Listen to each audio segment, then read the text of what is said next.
Oke, selamat pagi semuanya. Pada pertemuan kali ini, saya akan menjelaskan tentang komponen perangkat keras dari komputer dan saya akan mempraktekkan juga bagaimana memasang atau lebih umumnya kalian bisa menyebutnya itu merakit komputer atau merakit PC ya. Jadi sudah ada banyak komponen di sini, nanti kalian bisa lihat dan nanti juga kalian bisa sedikit mempraktekkan di rumah karena di rumah sudah ada alat yang sudah dibagikan. Memang tidak selengkap yang saya punya karena alatnya pun juga terbatas ada di sekolah. Jadi tetap kalian bisa melihat dari yang saya praktekkan sambil kalian juga belajar. Oke, yang pertama, perangkat keras yang paling utama pada sebuah komputer itu adalah motherboard. Nah, atau ada yang bilang ini adalah mainboard, papan utama, papan induk, atau kalau misalkan anak-anak gaming yang biasanya merakit PC begitu ya, kalau kalian lihat di YouTube bilangnya itu mobo ya, atau motherboard. Motherboard ini adalah sebuah papan sirkuit utama yang dimana dia difungsikan untuk meletakkan alat-alat atau perangkat keras komputer yang lain seperti RAM, kemudian ada prosesor, kemudian ada PCIe dan sebagainya. Jadi itu adalah fungsi utama dari sebuah motherboard. Di motherboard itu sendiri juga memiliki banyak komponen ya, juga memiliki banyak komponen. Yang pertama bisa kalian lihat ini adalah soket dari prosesor. Ada kotak di sini, ini ada tempat untuk prosesor. Kemudian ada juga untuk soket RAM ya. Kemudian ada juga untuk soketnya PCIe.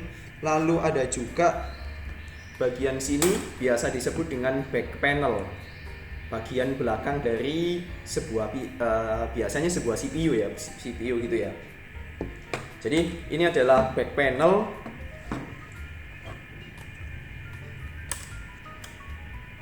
Oke, ini adalah bagiannya. Lalu ada apa lagi? Di sini di motherboard ini juga tersimpan BIOS. Kalau misalkan kalian belajar di pertemuan sebelumnya tentang BIOS, ya, ada BIOS, kemudian ada baterai CMOS. Pasti semua ada. Kalau di semua motherboard, di semua mainboard semua pasti ada baterai CMOS-nya.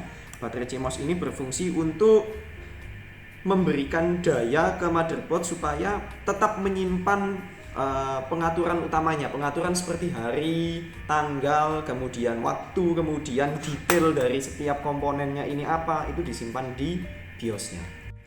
Oke, jadi ada baterai CMOS-nya, tetapi kalau nanti kalian saat merakit PC, ingin merakit PC atau merakit komputer, atau bahkan yang sudah merakit komputer, jangan pernah sekali-kali melepas baterai CMOS-nya ya. Kenapa? Karena ini akan menghilangkan garansi. Tapi kalau kalian mau melepas baterai CMOS yang sudah ada di motherboard yang dibagikan dari sekolah nggak apa-apa, karena itu garansinya sudah hilang ya. Tapi saat kalian nanti pada praktiknya langsung kalian ingin merakit sebuah komputer, jangan pernah sekali-kali melepas baterai CMOS-nya jika motherboard kalian itu masih ada garansinya, karena ini akan menghilangkan garansi. Ya, saya pasang kembali. Ya, ini yang saya bawa adalah motherboard dari ASRock yang khusus untuk prosesor Intel ya. Khusus untuk prosesor Intel. Jadi di sini ada namanya ASRock gitu ya. Saya kurang tahu jenisnya, versinya berapa, tapi ini khusus untuk prosesor Intel. Yang untuk prosesor yang lain, misalkan kalian tahu ada prosesor AMD, ada beberapa motherboard yang berbeda, bagian motherboard yang berbeda, terutama di bagian soketnya nanti pasti ada yang berbeda. Pak, apakah ada motherboard yang bisa digunakan untuk dua prosesor? Maksudnya dua jenis prosesor AMD dan Intel? Ada, tetapi harganya lebih mahal. Oke, tidak perlu berlama-lama lagi. Saya akan mempraktekkan bagaimana merakit komputer atau merakit bagian komponen utama, perangkat keras utamanya yang ada di komputer ini. Yang saya persiapkan di sini ada prosesor, ini adalah prosesor Intel yang saya bawa. Kemudian ada yang namanya heatsink fan atau kipasnya prosesor. Ini didapat dari saat kalian membeli prosesor. Jadi kalau misalkan kalian membeli prosesor Intel, otomatis kalian juga mendapatkan kipas bawaannya ya. Ini kipas bawaan dari Intelnya. Kemudian yang saya siapkan juga di sini adalah 2 buah keping memori RAM yang sama-sama DDR3, juga sama-sama ini berapa giga ya? 2 atau 1, masing-masing 1 giga. Jadi ini ada masing-masing 1 giga saya bawa di sini karena di sini slotnya ada 4, saya akan tempatkan nanti, kalian bisa lihat sendiri.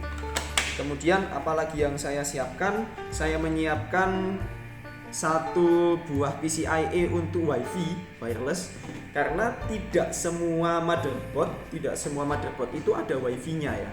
Biasanya yang ada WiFi-nya itu harganya lebih mahal karena ada WiFi bawaan. Tapi kalau misalkan tidak ada, kalian bisa menambahkannya sendiri dengan menggunakan WiFi PCIe atau bahkan sekarang juga sudah ada wireless USB. Jadi WiFi USB ya.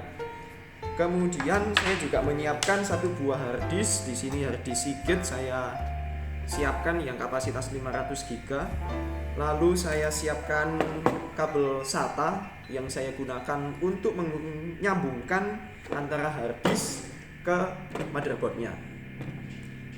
Lalu yang paling penting juga, semua komponen ini tidak akan bisa menyala kalau tidak ada power supply-nya, PSU atau biasa disingkat dengan PSU biasanya.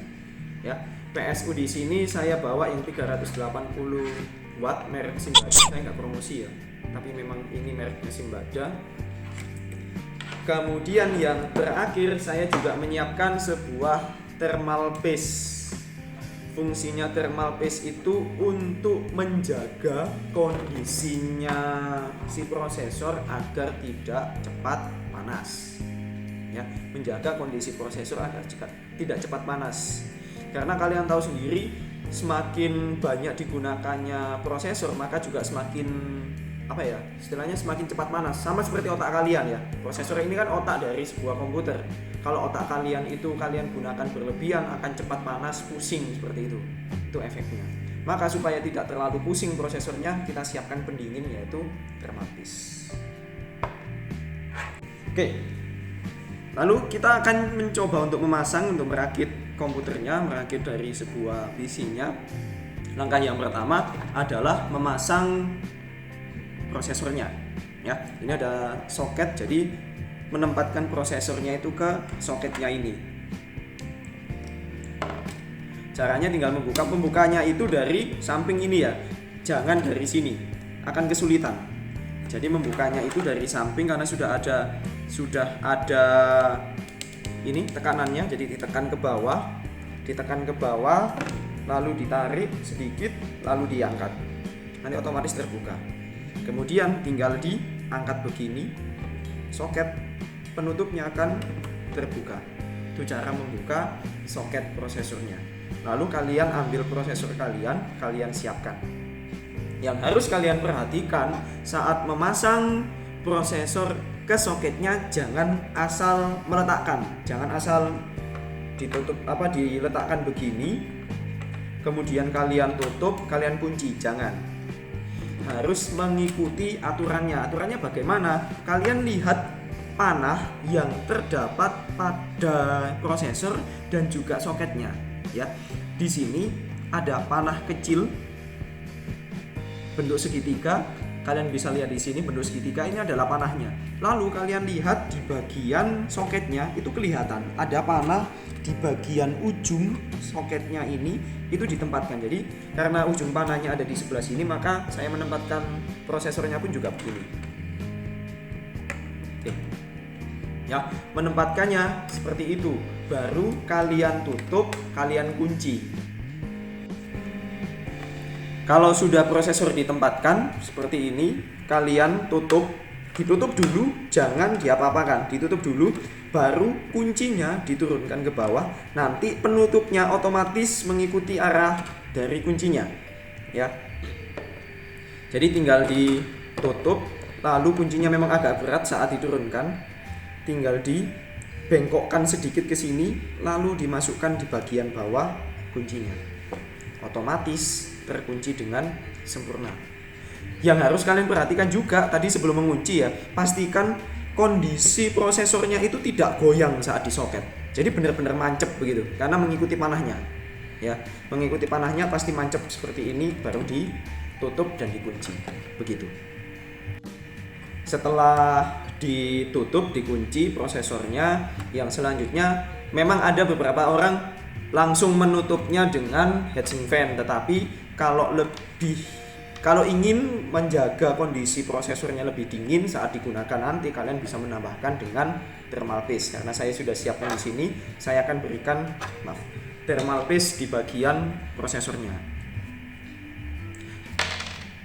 Pak, thermal paste-nya juga bawaan saat membeli prosesor kah? Tidak, harus membeli sendiri. Memang saya tidak tahu harganya, cukup murah, sepertinya 20.000 kalau nggak salah. Jadi jangan mengoleskannya menggunakan tangan ya. Kalian bisa gunakan seperti ini, saya gunakan kabel tis bagian ujungnya, atau biasanya ada kayak sendok begitu, kalian bisa gunakan, tapi jangan sendok makan, nanti dimarahi orang tua kalian. Jadi ini cukup diambil secukupnya saja, jangan banyak-banyak. Aduh, ini sudah agak kering. Lalu kalian bagikan di atasnya. Boleh kalian ratakan, boleh kalian tempatkan di atasnya saja, kalian ratakan di atasnya juga boleh, bebas ya. Karena saat seperti ini nanti prosesornya saat panas, dia akan meleleh sendiri ke bagian sekitar dari prosesornya. Jadi bebas, boleh di atasnya saja, sudah cukup seperti ini.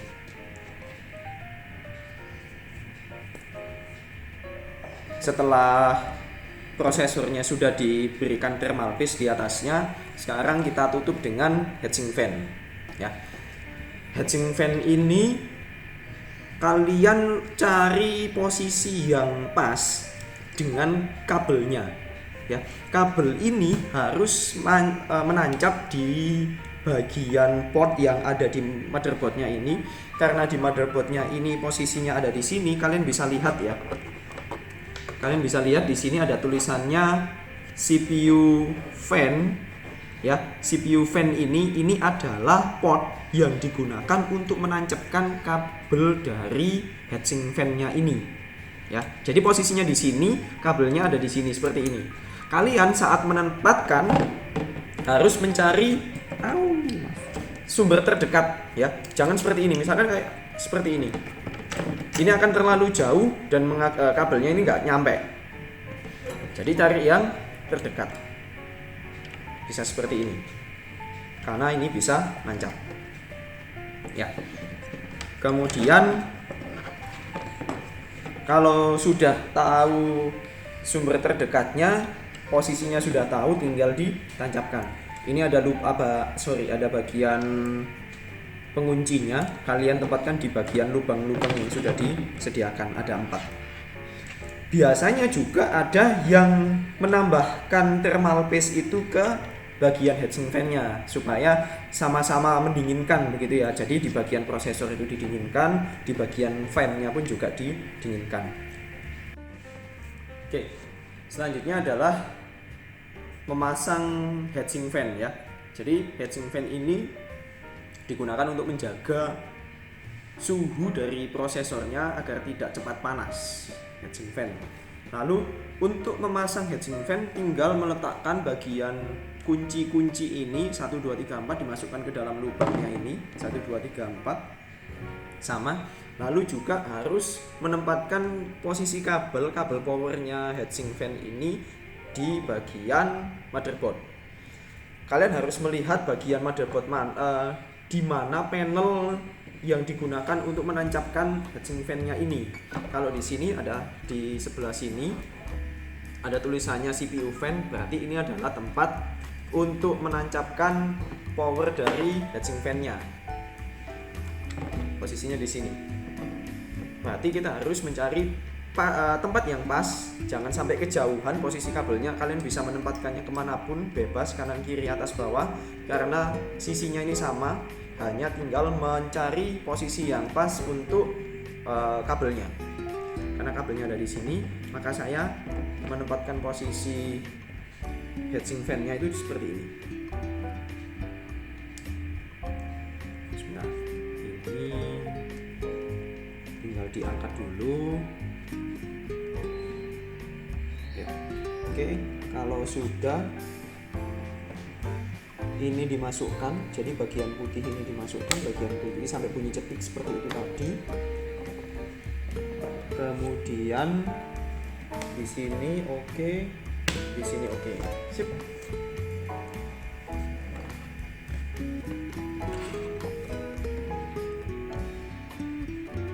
Ya, lalu kalau sudah masuk, pastikan ini nggak ada yang geser sama sekali ya, sudah masuk. Jadi kita bisa menguncinya. Kalau sudah menancap seperti ini, tinggal dipastikan bahwa heatsink fan-nya tidak bergoyang ya. Tidak pindah posisinya atau tidak lepas. Tinggal digoyang gini. Kalau sudah oke di semua sisinya, baru dikunci. Sebelum nanti kita menancapkan kabel powernya ini ke panelnya. Jadi untuk menguncinya tinggal ditekan, lalu diputar ke kanan. Sama yang ini juga ditekan, lalu diputar ke kanan. Nah, oke. Sama ini juga.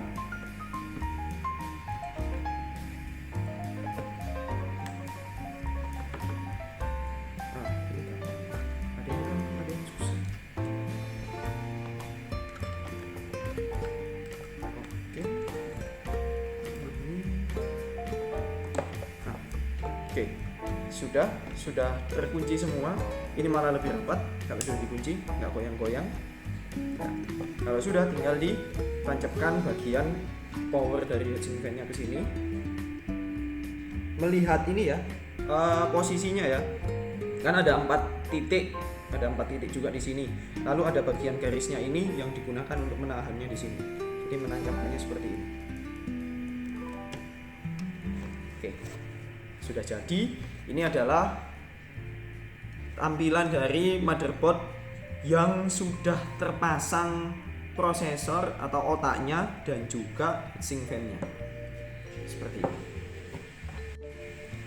Ya, jadi sudah terpasang. Kalian juga pastikan kabelnya ini nggak mengganggu bagian putaran kipasnya ya, karena nanti saat PC itu dinyalakan, bagian kipas kan pasti berputar. Pastikan ini nggak mengganggu. Makanya saya tadi mencari jarak yang terdekat ke sini supaya tidak mengganggu juga putaran ini. Atau nanti kalau mau lebih amannya, kabelnya ini kalian bisa rapatkan ke bawah begini. Jadi tidak mengganggu. Seperti itu.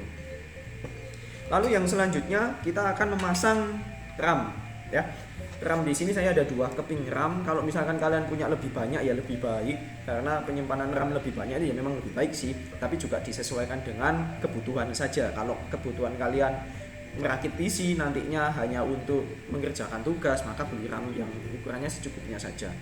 Di sini di motherboard saya ada 4 slot ya. Saya menyebutnya 4 slot RAM.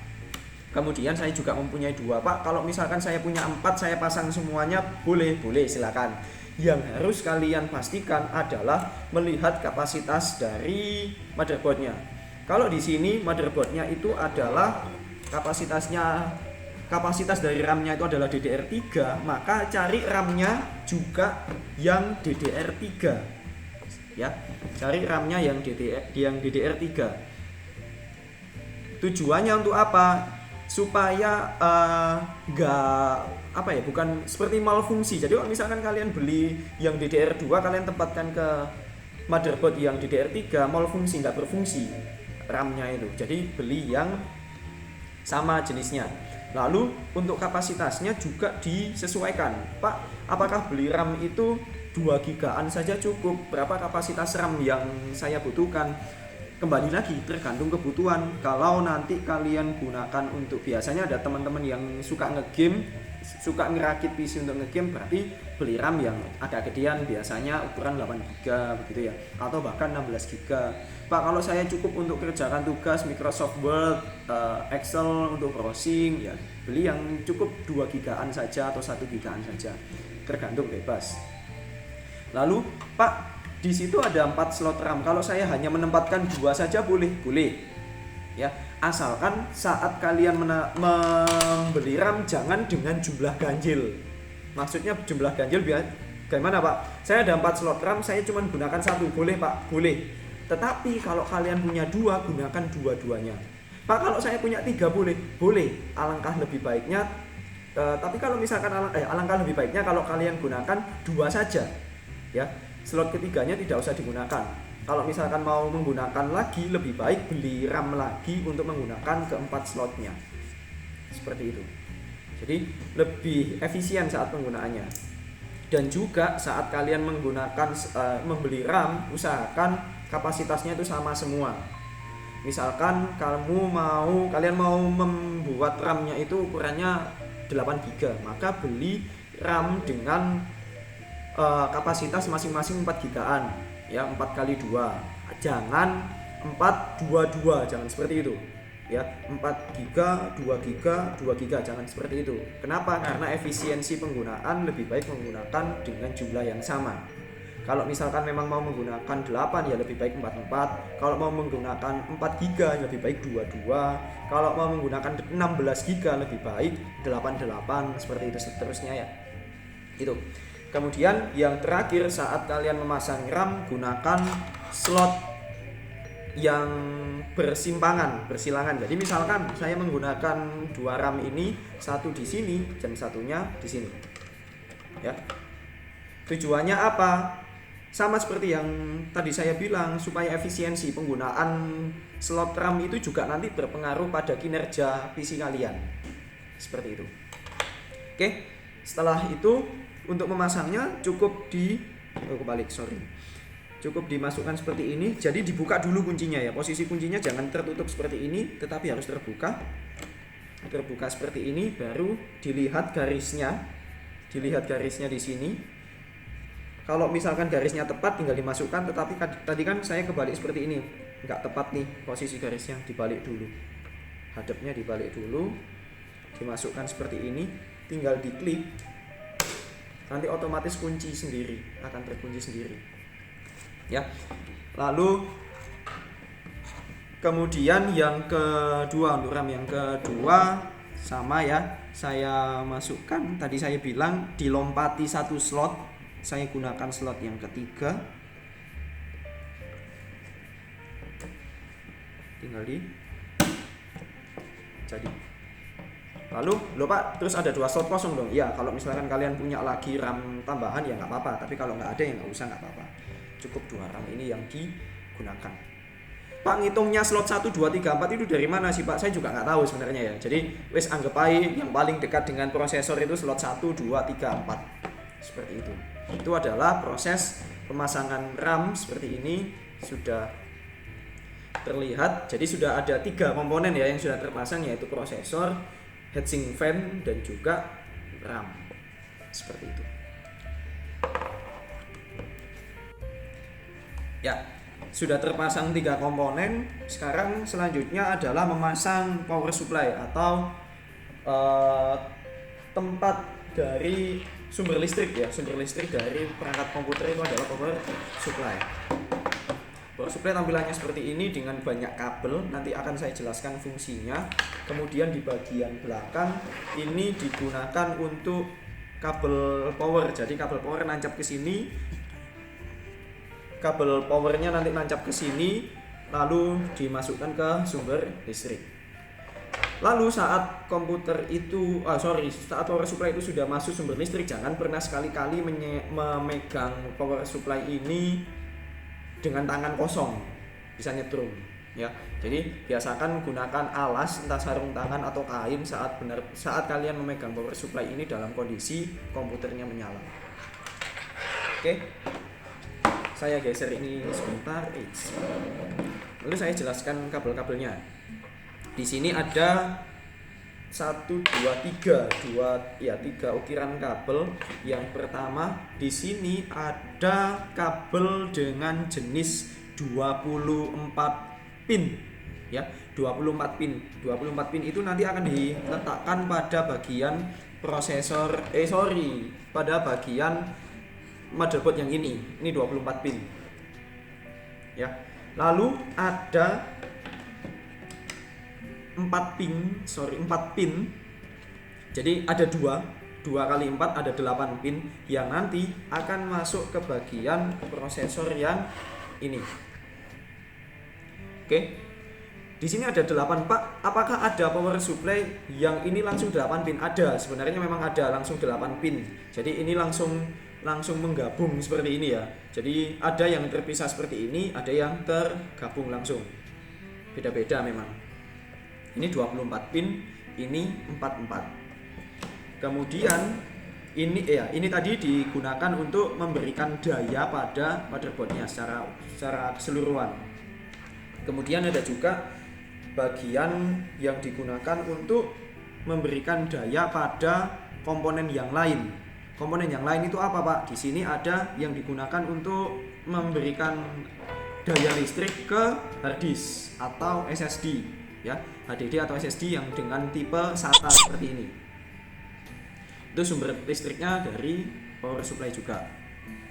Oke, kemudian ada juga nanti kalau misalkan kalian beli VGA card ya, kartu grafik tambahan. Jadi di sini ada jenis kabel power yang lain, yaitu SATA, digunakan untuk hard disk atau SSD. Jadi perangkat hard disk atau SSD yang lubangnya seperti ini. Jadi nanti menancapkan di sini. Ada juga yang hard disk itu menggunakan iso kayak hard disk ya. Tadi maaf ada kesalahan karena power supply-nya itu ternyata sebenarnya ini 20 pin ya. Ini 20 pin, kemudian karena motherboard yang saya gunakan itu menggunakan 24 pin karena ini motherboard yang baru. Saya menambahkan sendiri dari 4 pin yang tadi. Jadi sebenarnya di sini seharusnya menggunakan power supply yang sudah menggunakan 24 pin plus 8 pin untuk di sini. Tetapi karena tidak ada slot yang kosong atau tidak ada motherboard tidak ada power supply yang kosong yang tersedia dengan 24 pin, saya menggunakan yang 20 pin dengan menambahkan 4 pin. Lalu di sini nanti saya akan gunakan 4 pin saja ke sininya ya, karena tidak ada yang langsung 8 pin. Oke. Lalu yang harus kalian perhatikan saat menancapkan kabel power dari power supply-nya, harus melihat bagian kuncinya. Ya, kuncinya ini. Setiap motherboard itu berbeda-beda. Ada yang posisi kuncinya itu ke dalam, masuk ke bagian motherboardnya. Ada juga yang keluar seperti yang ini. Jadi ini posisinya di luar. Tetapi tidak menutup kemungkinan juga jenis motherboard yang saat pemasangan power supply-nya kabelnya itu menghadap ke dalam. Jadi disesuaikan saja. Dilihat bagian ininya. Kalau bagian pengaitnya ini ada di luar, berarti penguncinya pun juga ada di luar. Sama dengan yang untuk 4 pin ini ya. Saya nanti menancapkannya di sini juga ke bagian luar. Oke. Yang saya tancapkan dari sini. Oke. Sampai dia rapat. Ya, tidak perlu terlalu rapat sekali, yang penting tidak goyang saat digocek-gocek seperti ini. Lalu yang selanjutnya yang 4 pin saya tancapkan ke sebelah sini. Seharusnya 8 pin ya, tapi karena tidak tersedia jadi saya gunakan yang 4 pin saja. Nah, jadi ini fungsinya untuk mengaitkan pengunci dari kabelnya. Kalau mau melepas tinggal tarik seperti ini sambil dipegangi bagian ujungnya. Gitu. Nah, di sini. Lalu nanti kalau mau menancapkan atau memberikan sumber daya dari power supply-nya, kalian tinggal menancapkan kabel power yang sudah tersedia, menancapkannya ke sini, langsung dikeluarkan ke sumber listrik.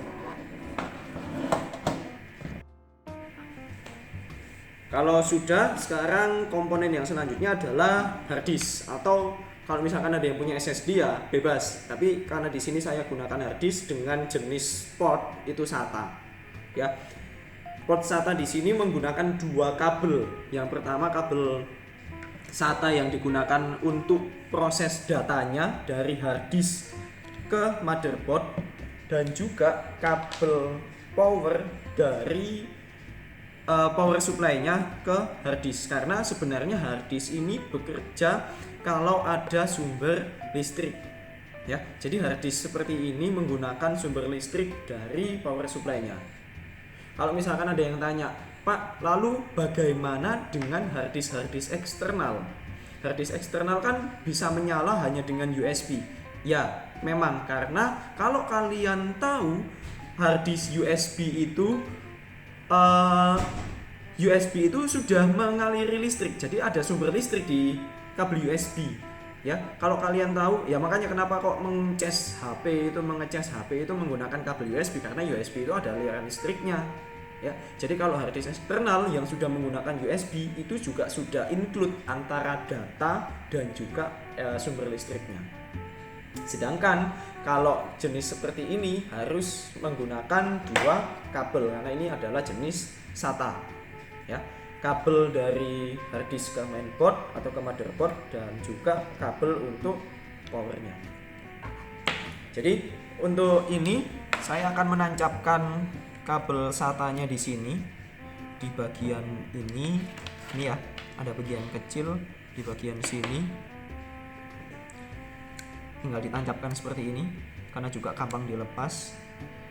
Oke, kalau sudah ditancapkan kalian letakkan bebas dulu di mana, lalu di bagian motherboardnya kalian cari ada port SATA di situ.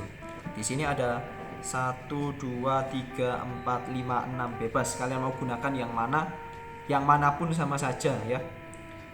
Saya coba pakai yang di sini.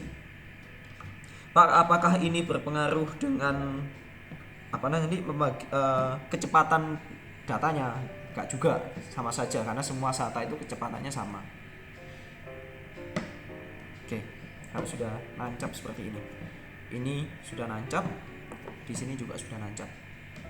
Oke, lalu tinggal untuk ke power supply-nya, kabel SATA power supply-nya ini juga sama, hanya tinggal dimasukkan seperti ini ya. Dilihat garisnya saja, ditancapkan seperti ini.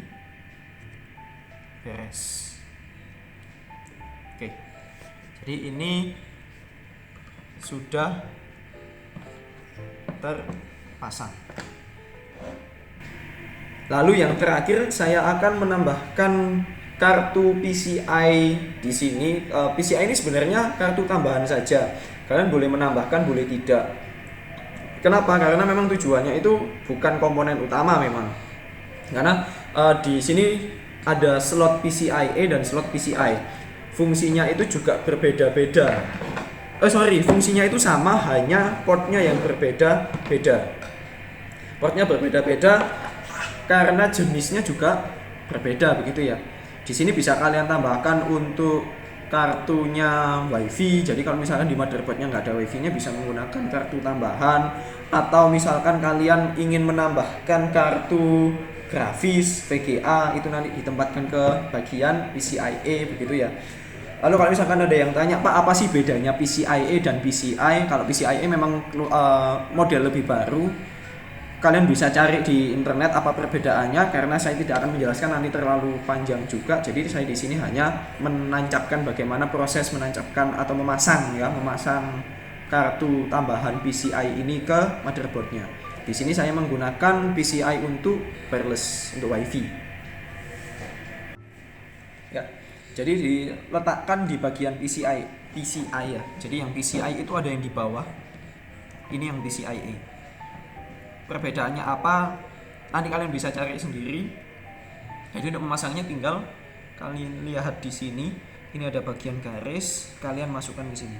Loh Pak, kalau ini ada garisnya tapi kok di sini nggak ada bagian lubangnya? Nggak apa-apa. Ya, karena fungsinya pun juga sama. Sudah kalian pegangi, tinggal kalian tancapkan sampai seperti ini, sudah beres. Jadi di sini sudah terpasang WiFi ya, di motherboard saya, di PC saya sudah terpasang WiFi, sudah bisa terkoneksi dengan WiFi. Karena kalau misalkan motherboard ini nggak dipasangi dengan kartu tambahan untuk WiFi-nya, PC kalian nggak akan bisa terkoneksi dengan jaringan WiFi atau wireless seperti itu. Oke, ini tadi kita sudah belajar bagaimana cara merakit PC. Kalian bisa belajar dengan referensi yang lain, tidak hanya dari materi saya, dari luar pun juga boleh. Jadi ini materi dasar dari jurusan TKJ, Teknik Komputer Jaringan. Karena memang harapannya di sini kalian bisa merakit komputer dengan benar, begitu ya, merakit PC dengan benar, dan juga kalian tahu fungsi-fungsi dari perangkat keras yang ada pada komputer itu sendiri, mulai dari mainboard, kemudian prosesor, RAM, hard disk dan sebagainya. Ya, dan bahkan kalau kalian teliti satu persatu, di motherboard ini mempunyai fungsi yang berbeda-beda, ada banyak komponen ya, seperti yang saya bilang di awal. Dan komponen-komponen itu mempunyai fungsi yang berbeda-beda.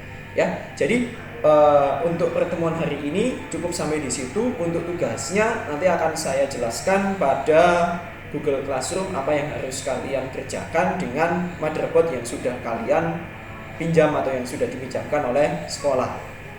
Oke, itu saja dari saya. Terima kasih, selamat pagi, selamat belajar dan tetap jaga kesehatan.